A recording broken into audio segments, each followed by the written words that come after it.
বন্ধুরা, একটি কেস দেখাচ্ছি আমি। ডান দিকের হাঁটুতে ব্যথা হচ্ছে, ডান দিকের আপার এক্সট্রিমিটিতে ব্যথা হচ্ছে। ব্যথাটা 5 বছর ধরে হচ্ছে এবং তার সঙ্গে ভারী হয়ে থাকে। এই 5 বছর ধরে ওনার ব্যথা চলছে, পায়ের হাঁটুর হাতের এই ব্যথাগুলো চলছে।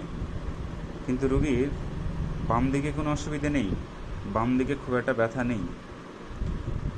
বেশিরভাগ কমপ্লেনই হচ্ছে রাইট সাইডেড কমপ্লেন। তার সঙ্গে সুগার আছে, প্রেশার আছে, প্যালপিটেশন অন চেস্ট, অনেক সময় বুক ধরপড় করে, গায়ে অনেকগুলো লাল আঁচিল আছে এখানে সেখানে। আমি রোগীর মুখ থেকে একটু শোনাবো যে ব্যথাগুলোর ব্যাপারে ডান দিক বাম দিক কোন দিকে বেশি। আমি তার মুখ দেখাচ্ছি না, শুধু ভয়েসটা নিচ্ছি, যেহেতু রোগী মুখ দেখাতে চাই না। আপনি শুধু কথা বলুন, ভয়েসটা দিন, কথা বলুন। আপনার ব্যথাগুলো ডান দিকে বেশি না বাম দিকে বেশি? ডান দিকে বেশি। একটু জোরে বলবেন। ডান দিকে বেশি তো?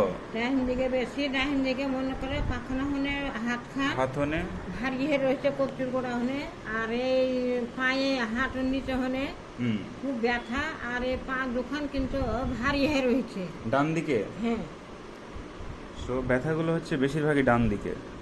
বাম দিকে কোনো অসুবিধা নেই আপনার? বাঁ দিকে কোনো অসুবিধা নেই, তাও বাঁ দিকের পায়ে বাজি ভারী হয়ে রয়েছে অল্প অল্প, হ্যাঁ। কিন্তু ডান দিকটাই বেশি। ডান দিকে বেশি, আর পা খালি শিরশির করছে না। সো ডান দিকে বেশি। সো রাইট সাইডেড কমপ্লেন, এবং তার সঙ্গে it may be suffer from right sided osteoarthritis of the knee joint. Personal history তেমন কিছু নেই। পক্স হয়েছিল একবার, ডগ বাইট আছে পুরনো অনেক দিন আগে, সাপ্রেশন অফ স্কিন ডিজিজ একটা আছে। ফ্যামিলি হিস্ট্রিতে মায়ের আর্থারাইটিস ছিল, বাবার আর্থারাইটিস ছিল। আমার রোগী শীত বেশি, চিলি পেশেন্ট, ঘাম বেশি হয়। ডিজায়ার সেরকম নেই, একটু মাছটা পছন্দ করে, মিষ্টি অল্প পছন্দ করে। স্টুল কনস্টিপেটেড, পায়খানা শক্ত হয়, মাঝে মধ্যে গ্যাপ যায়, ইউরিনটা ধরে রাখতে পারে না। মাঝে মধ্যে মৃত মানুষের স্বপ্ন দেখতে হবে, এখন আর দেখে না। রাগ একটু হয়, এবং খুব টেনশন এবং উৎকণ্ঠা বেশি, এবং তার সঙ্গে দয়া মায়া বেশি। আমার সিলেকশন অফ মেডিসিন হচ্ছে কস্টিকাম। আমি দিলাম কস্টিকাম 0/1, 0/2। কস্টিকামের সিমটম আছে, একটা কোনটা ইন্ডিকেট করছে ডিজায়ার ফর সুইট। কস্টিকামের আছে অ্যাভারশন টু সুইট, কিন্তু অনেক সময় কস্টিকাম মিষ্টিও পছন্দ করে, মিষ্টি অনেক সময় পছন্দ করে। একটা দিক। আমি আরেকটা জিনিস দেখাচ্ছি, সেটা হচ্ছে উনি একজন হোমিওপ্যাথি ডাক্তারকে দেখিয়েছিলেন। এই তার প্রেসক্রিপশন, নাম দেখাচ্ছি না, আমি প্রেসক্রিপশনটা দেখাচ্ছি।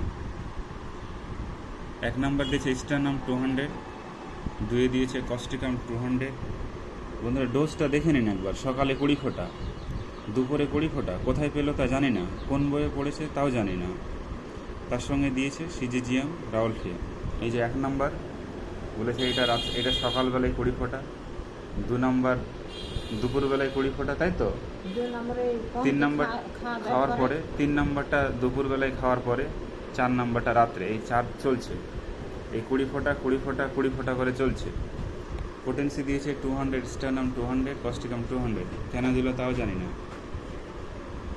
যতবার গিয়েছে ততবার রিপিট মেডিসিন লিখে দিয়েছে, মানে সেম মেডিসিনই চলছে।